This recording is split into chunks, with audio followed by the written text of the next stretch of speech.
Welcome back friends, ये हमारी video number 58 class 12 computer science with Python series के लिए।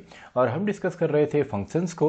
और इस वीडियो में हम देखेंगे आपका passing and returning values from function, यानी कि एक फंक्शन को हम किस तरीके से अलग अलग टाइप की वैल्यूज़ को पास ऑन करते हैं और साथ ही में एक फंक्शन हमको किस तरीके से वैल्यू रिटर्न करता है। तो इस वीडियो में हमने समझना है passing and returning values from function. तो देखिए सिंपल सा है, इसमें हमने समझना है कि जब भी हम फंक्शन में वैल्यू पास करेंगे तो कितनी वैल्यूज़ और कैसे उनको हम पास कर सकते हैं और वो रिटर्न कैसे करेंगे। तो इसको कम्प्लीटली प्रैक्टिकली हम यहाँ पे हम समझेंगे।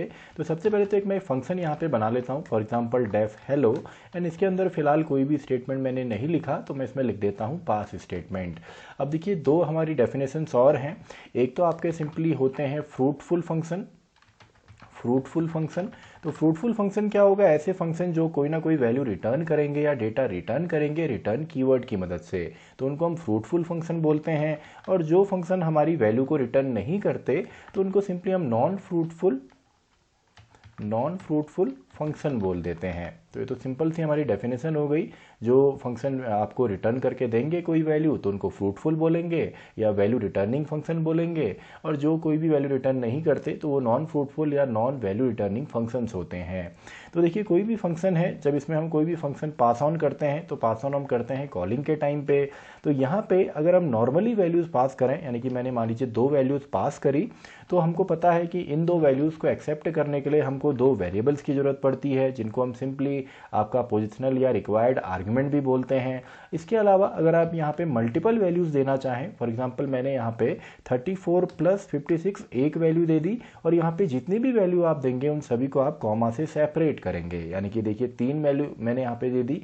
पहली वैल्यू है 34 प्लस 56, दूसरी वैल्यू है 56 एंड तीसरी है 78। तो तीनों को ही अगर एक्सेप्ट करना है तो तीन वेरिएबल हम यहाँ पे लेंगे, ए कॉमा बी कॉमा सी। और इसके अलावा अगर हम एक ही वैल्यू से या एक ही वेरिएबल से इन सभी को एक्सेप्ट करना चाहते हैं तो सिंपली हम यहाँ पे वेरिएबल लेंथ आर्ग्यूमेंट का यूज़ करते हैं, जिसको हम बनाते हैं स्टार जो सिंबल है इसकी मदद से। तो मान लीजिए स्टार पी नाम से मैंने यहाँ पे एक वेरिएबल लेंथ आर्ग्यूमेंट लिया।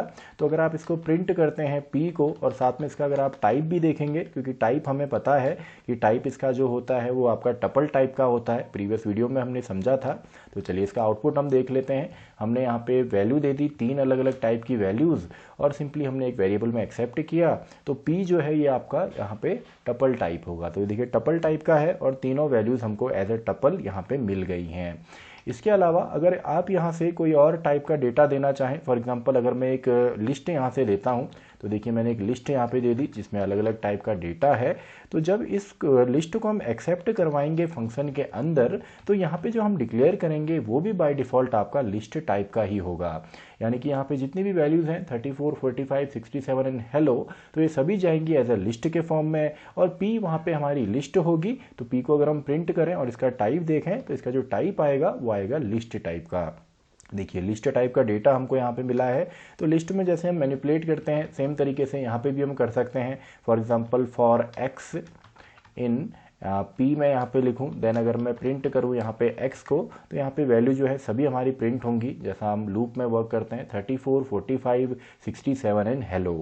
तो आई होप आपको वैल्यू पास ऑन करना तो आ गया होगा। तो अब हम बात करते हैं वैल्यू को रिटर्न करने की, यानी कि हमारे जो फ्रूटफुल फंक्शन होंगे। तो मान लीजिए हेलो नाम का हमने यहाँ पे एक फंक्शन बनाया, और इसके अंदर फ़िलहाल कोई भी चीज़ हम नहीं लिखते, हम सिंपली इससे वैल्यू रिटर्न करना सीखते हैं। तो देखिए एक फंक्शन के अंदर कई बार ये क्वेश्चन आता है कि एक फंक्शन के अंदर हम कितने बार रिटर्न स्टेटमेंट लिख सकते हैं। तो देखिए लिख तो आप कितने भी बार सकते हैं, लेकिन वो एग्जीक्यूट केवल एक ही बार होगा। जैसे मान लीजिए मैंने a इक्वल्स टू यहाँ पे एक वैल्यू ले ली यूज़र से, फॉर एग्जाम्पल इंट इनपुट, और यहाँ पे मैं लिख देता हूँ एंटर अ वैल्यू। और यहाँ पे अब मैं कुछ कंडीशन बनाता हूँ। मैंने कहा कि इफ़ अगर a जो है अगर ये ग्रेटर देन होता है 100, तो सिंपली यहाँ से रिटर्न मैं कर देता हूँ आपका एक स्ट्रिंग को भी आप चाहें तो रिटर्न कर सकते हैं। मैं लिख देता हूँ ग्रेटर देन 100, एंड इसके बाद मैं एलिफ यहाँ पे लिखता हूँ। मैंने कहा अगर a की वैल्यू जो है वो ग्रेटर देन होती है 50 से, एंड साथ में अगर a की वैल्यू लेस देन होती है सिंपली 100 से, तो सिंपली मैं यहाँ से रिटर्न कर देता हूँ दूसरी स्ट्रिंग। मैं लिख देता हूँ नंबर इज़ बिटवीन आपका 50 एंड 100। चलिए ये मैंने यहाँ पे लिख दिया, तो ये स्ट्रिंग के फॉर्म में रिटर्न हुआ है। तो आप यहाँ पे क्लियरली देखेंगे तो एक फंक्शन के अंदर एक तो सबसे पहले तो एक फंक्शन कब पूरा का पूरा टर्मिनेट होगा, या तो उसके सभी स्टेटमेंट एग्जीक्यूट हो जाएं या उस फंक्शन के बीच में आपको कहीं पे रिटर्न स्टेटमेंट मिले। जैसे यहाँ पे रिटर्न स्टेटमेंट है, तो यहाँ पे रिटर्न 2 बार तो मैंने लिखा है, लेकिन हमें पता है कि इफ़ का हम यूज़ कर रहे हैं तो इनमें से केवल एक ही यहाँ पे आपका चलेगा, यानी कि अगर वैल्यू में 100 से ज़्यादा डालता हूँ तो ग्रेटर देन 100 रिटर्न होगा, और अगर मैं 50 से ज़्यादा लेकिन 100 से कम कोई नंबर डालता हूँ तो सिंपली जो दूसरी स्ट्रिंग है वो हमको रिटर्न मिलेगी। तो देखिए जब भी हम वैल्यू को रिटर्न करते हैं तो ये वैल्यू, इसका जो आंसर आएगा वो सिंपली इसी ब्लॉक के अंदर होगा, यानी कि इस ब्लॉक के अंदर है। अब इस ब्लॉक के अंदर जो डेटा है या तो आप उसे असाइन कर दीजिए किसी वेरिएबल में एंड देन आप उसको प्रिंट कर सकते हैं इस तरीके से, प्रिंट एम। तो देखिए हेलो को मैं कॉल करूंगा, तो कॉल करने के बाद ए के अंदर मैंने एक वैल्यू रीड करवानी है यूज़र से, एंड उस वैल्यू की जो भी वैल्यू होगी उसके बेसिस पे ये चीज़ें हमारी रिटर्न होगी। जैसे पहले हम देखते हैं 100 से ज़्यादा वैल्यू डाल के देखते हैं, तो ये रिटर्न करेगा ग्रेटर देन 100 वाली स्ट्रिंग, और वो स्ट्रिंग आपकी असाइन होगी एम में, एंड उसी को हम प्रिंट भी कर रहे हैं। तो देखिए सिंपल सा है, मैं इसमें 120 डाल देता हूँ, तो देखिए ग्रेटर देन 100 हमको यहाँ पे मिला है। और इसके अलावा अगर मैं दूसरा यहाँ पे देखूँ 50 और 100 के बीच में, तो मान लीजिए मैंने यहाँ पे जो वैल्यू डाल दी वो डाल दी 90, तो यहाँ पे आया नंबर इज़ बिटवीन 50 एंड 100। तो ये हमारा सिंपल सा है, एक फंक्शन के अंदर कितने भी रिटर्न स्टेटमेंट आप लिख सकते हैं, लेकिन एग्जीक्यूट केवल एक ही होगा। और इसके अलावा अगर आप चाहें तो एक एक्सप्रेशन भी यहाँ पे बना के भेज सकते हैं रिटर्न में। जैसे फॉर एग्जांपल अगर मैं यहाँ से रिटर्न करूँ, फॉर एग्जांपल रिटर्न स्टेटमेंट मेरे पास यहाँ पे है, और इसके अंदर मान लीजिए मैं एक एक्सप्रेशन पूरा बना के भेजता हूँ। मान लीजिए मैंने यहाँ पे एक एक्सप्रेशन दिया 23 + 56 मल्टीप्लाई बाई 7 में यहाँ पे कर देता हूँ। तो ये पूरा पहले कम्प्लीटली सॉल्व होगा, एंड देन इसमें जो भी वैल्यू रिटर्न हुई है वो चली जाएगी एम में, और एम यहाँ पे प्रिंट हो जाएगा, देखिए इस तरीके से। तो 415 हमें मिला है। और आप चाहें तो इस जो हमारा ब्लॉक है पूरा का पूरा फंक्शन कॉलिंग का, इसको आप डायरेक्टली प्रिंट भी करें तो भी कोई प्रॉब्लम नहीं होती है। देखिए इसको डायरेक्टली अगर मैं प्रिंट करता हूं तो भी कोई प्रॉब्लम यहाँ पे नहीं है। और इसके अलावा अगर आप जैसे हम मल्टीपल वैल्यूज़ को सेंड करते हैं और एक ही वेरिएबल में उसको एक्सेप्ट करते हैं टपल के फॉर्म में, तो सेम काम हम यहाँ पे भी कर सकते हैं। मान लीजिए मैंने 2, 4, एक मैं हेलो यहाँ पे ले लेता हूँ। इसके अलावा मैं यहाँ पे एक एक्सप्रेशन बना देता हूँ 90 + 10 में दे देता हूँ। तो देखिए 4 अलग अलग वैल्यूज़ मैंने यहाँ पे दी। पहली वैल्यू है 2, कॉमा के बाद है 4, देन है हेलो, एंड देन 90 + 10 यानी कि 100। तो 4 वैल्यू यहाँ से हमने रिटर्न तो करी। तो जब हम इसको रिटर्न करेंगे तो एक्सेप्ट यहाँ पे किस फॉर्म में करेगा, टपल के फॉर्म में। जैसे मल्टीपल वैल्यूज़ टपल के फॉर्म में हम दे सकते हैं, वैसे ही मल्टीपल वैल्यूज़ हम रिटर्न भी करवा सकते हैं। तो ये टपल के फॉर्म में यहाँ पे आएगा। तो हेलो को अगर मैं प्रिंट करूँ तो देखिए ये आ गया आपका टपल के फॉर्म में।